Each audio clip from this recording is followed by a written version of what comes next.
ہے 9 ذی الحجہ یعنی یوم العرفہ کے دن کے روزے کی کیا فضیلت ہے، اور یہ بھی بتا دیں کہ یہ روزہ سعودی عرب کی تاریخ کے مطابق رکھا جائے گا یا اپنے اپنے ملکوں کی تاریخ کو فالو کریں گے۔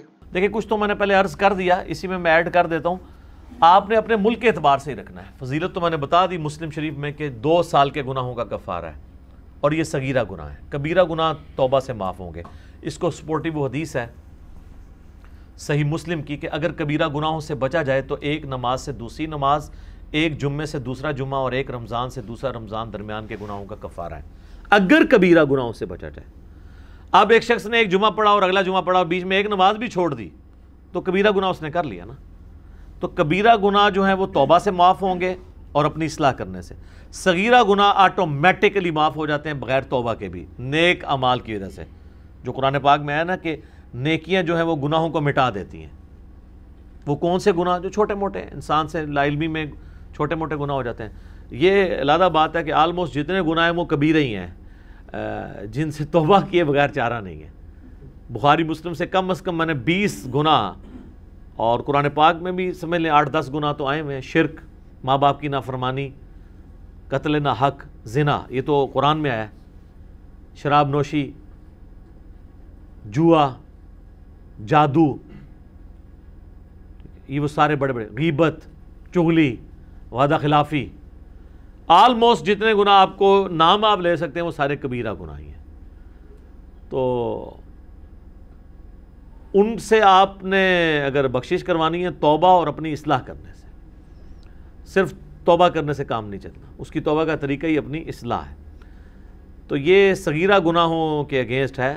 وہ اکثر لوگ اعتراض کرتے ہیں جی گزشتہ اور آئندہ کے لیے ایک کہ جی آئندہ کے گناہ بھی معاف ہو جائیں گے۔ وہ آپ جن گناہوں کی معافی سمجھ رہے ہیں نا، وہ تو اس سے ہونے ہی کوئی نہیں ہے، وہ تو ویسے ہی نماز پڑھنے سے آئندہ کے گناہ تو معاف ہوں گے، ایک فضیلت کے طور پہ۔ اس لیے بعض محدثین نے اس کا ترجمہ یہ کیا ہے کہ 2 سال کے گناہوں کا کفارہ ہے، ٹھیک ہے۔ تو یہ بامحاورہ بھی بات ہو سکتی ہے، تعویل اس کی بھی کی جا سکتی ہے۔ رہا کہ سعودیہ کے مطابق کرنا ہے تو یہ تو ان 15-20 سالوں کی ایک زیادہ مصیبت ہے۔ ادروائز اگر آپ آج سے 40-50 سال پہلے جائیں، جب یہ سیٹلائٹ ٹی ویز کا سلسلہ ہمارے علاقوں میں یہاں شروع نہیں ہوا تھا، ریئل ٹائم ڈیٹا نہیں آتا تھا، تو اس وقت تو ہمیں پتہ ہی نہیں ہوتا تھا کہ آج سعودیہ میں یوم عرفہ ہے یا نہیں ہے۔ تو اگر پہلے آلموسٹ 1400 سال کے مسلمان اپنے اپنے علاقوں کے مطابق یوم عرفہ کو لے کے چل رہے ہیں، تو اب بھی وہی اب شریعت بدل تو نہیں جانی ہے۔ اس میں زیادہ رسک ہے کہ کوئی کہ جی میں سعودیہ کے مطابق رکھوں گا کیونکہ اس وقت ہے، تو وہ تو بخاری مسلم میں حدیث ہے کہ حاجیوں کے اوپر تو یوم عرفہ کا روزہ ویسے ہی نہیں ہے۔ نبی علیہ السلام حج کے دوران صحابہ نے آپ کو پیالہ مشروب کا پیش کیا، یہ چیک کرنے کے لیے آپ نے روزہ تو نہیں رکھا، تو آپ نے پی لیا تو صحابہ کو پتہ چل گیا کہ غیر حاجی کے لیے روزہ ہے، حاجی کے لیے نہیں ہے۔ ایون یہ سیٹلائٹ ٹیکنالوجی جب تک نہیں تھی تو مکے کے اندر جو لوگ تھے ان کو یہ آئیڈیا تھا، مدینے والوں کو بھی نہیں پتہ ہوگا کہ مکے کا کب بن رہا ہے یہ سلسلہ یوم عرفہ کا، اگر ان میں آپس میں ڈفرنس آ جاتا ہے۔ آج چونکہ ریئل ٹائم ڈیٹا آ رہا ہے، اس لیے یہ فتنے بھی زیادہ کھڑے ہو رہے ہیں جی سعودیہ کو دیکھیں گے، سعودیہ کو دیکھیں گے، سعودیہ کو دیکھیں گے۔ 10 محرم بھی یہاں کی ہوگی، رمضان بھی یہاں کا ہوگا، عیدیں بھی یہاں کی ہوگی، سعودیہ کو نہیں آپ نے دیکھنا۔ آپ نے اپنے علاقے کے مطابق، یہ 9 ذی الحجہ کا روزہ ہے، وہ کہتے ہیں نہیں لفظ تو آیا ہے یوم عرفہ، تو اس کا نام یوم عرفہ ہے نا، جیسے 10 محرم کا نام عاشورہ ہے۔ ویسے تو ہر مہینے میں عاشورہ موجود ہوتی ہے، عاشورہ کہتے ہیں 10ویں دن کو، لیکن جب سمپلی عاشورہ بولا جاتا ہے اس سے مراد محرم کی 10 تاریخ ہے، تو یوم عرفہ ہی اسے بولا جائے گا۔ تو اس لیے آپ نے اپنے علاقے کے مطابق اس کو لے کے چلنا ہے۔ اور باقی اس میں علم الکلام اور فقہ والا جواب یہ ہے کہ آج سے 40-50 سال پہلے تک تو آپ کی شریعت ہی پھر یہ والی لاگو نہیں تھی جو آج آپ نے امت کے اوپر لاگو کر دی ہے۔ تو پہلے 1300 سال کے مسلمان جس شریعت کو فالو کر رہے تھے، ہم آج بھی اسی شریعت کو بہتر سمجھتے ہیں فالو کرنے کے اعتبار سے۔ دوسرا یہ ہے کہ امریکہ میں جس وقت دن ہوتا ہے تو سعودی عرب میں رات ہوتی ہے، سعودی عرب میں جب یوم عرفہ آنا ہے تو امریکہ میں تو اس وقت رات ہوگی۔ وہ کہتے ہیں نہیں جب وہ وہاں پہ داخل ہو رہا ہوگا تو داخل تو دن پھر یہاں سے داخل ہونا شروع ہوتا ہے نا۔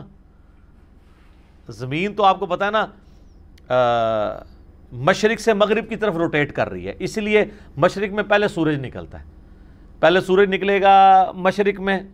آپ جائیں یعنی آسٹریلیا کی طرف چلے جائیں تو پہلے سورج طلوع ہو رہا ہے ہم سے، پھر اس طرح کرتے کرتے کرتے جب ہمارا طلوع ہوتا ہے تو ہمارے سے 2 گھنٹے بعد سعودیہ کا ہوتا ہے، تو دن تو وہی ٹریول کر رہا ہے نا اس اعتبار سے. تو اگر آپ اسپیسیفکلی دیکھیں تو دن پہلے, لیکن وہ چاند کی تاریخوں کا اعتبار چونکہ علیحدہ ہوتا ہے, اس کے اوپر بھی میرا رؤیت ہلال کے اوپر اور چاند دیکھنے کے مسئلے کے اوپر, مون سائٹنگ کے اوپر ویڈیو کلپ ریکارڈڈ ہے. مختصر یہ ہے کہ آپ اپنے علاقے کے مطابق رکھیں گے, اور کل کو اگر آپ نے یہ کہنا ہے کہ ہم نے وہاں دیکھنا ہے تو پھر آپ میں سے کوئی ایک اور بندہ اٹھے گا, وہ کہے گا جی یہ جو آپ پھر عید کر رہے ہیں پھر وہ بھی سعودیہ کے مطابق کریں, کیونکہ اصل تو وہ جو ہے وہ حج کی یہ رسم باقی رکھی گئی ہے, تو حج تو وہاں پہ ہو رہا ہے, یہ پھر اگلی پھکی ہے. اسی طریقے سے وہ جو مولا علی علیہ السلام کا میں نے بتایا سنن کبریٰ البیہقی اور مصنف ابن ابی شیبہ سے کہ وہ 9 ذوالحجہ کی صبح سے لے کے فجر سے لے کے 13 کی عصر تک تکبیرات پڑھتے تھے, تو آپ پھر کہیں گے جی وہاں تو تکبیرات شروع ہو چکی ہوئی ہیں, تو وہ تو پھر آپ کو 8 کو شروع کرنی پڑیں گی یہاں, اور ایک دن پہلے ختم کرنی پڑیں گی. ایک فائدہ ہو جائے گا کہ جنہوں نے یہ سیاپا ڈالا ہے نا, وہ آج کی ان کو قربانی جو ہے وہ 3 دن پہ آ جائے گی, کیونکہ اتنے جو چوتھا ہونا ہے نا اتنے تیسرا ہونا ہے. تو چلو قربانی اگر اس میں 3 دن آندی ہے تو سٹارٹ تو ظاہر احتیاط سے نہیں کریں گے نا, وہ ایک جیسے زور احتیاطی انفی پڑھتے ہیں نا, تو وہ کہیں گے پہلا دن احتیاطی ہو گیا کہ ہم مسلمانوں کے ساتھ عید کر لیتے ہیں. تو یہاں جب چوتھا دن ہو تو ان کو اس وقت چوتھے دن بتایا کریں گے سعودیہ میں تو آج 5واں دن چل رہا ہے تو آج قربانی نہیں ہو سکتی, تو آپ نے کرنی ہے ادھر جا کے کریں, وہ بھی خیر ضعیف روایت ہے. ٹھیک ہو گیا جی, جزاک اللہ. علی بھائی اگلا سوال ہے, ایام تشریق یعنی 10, 11, 12 اور 13 ذوالحجہ اور یوم عرفہ یعنی 9 ذوالحجہ کو پڑھی جانے والی تکبیرات کے الفاظ بتا دیں. الفاظ میں نے پہلے بتا دیے ہیں, المصنف ابن ابی شیبہ میں, مصنف عبدالرزاق میں, سنن کبریٰ البیہقی میں تابعین سے مختلف الفاظ ملتے ہیں.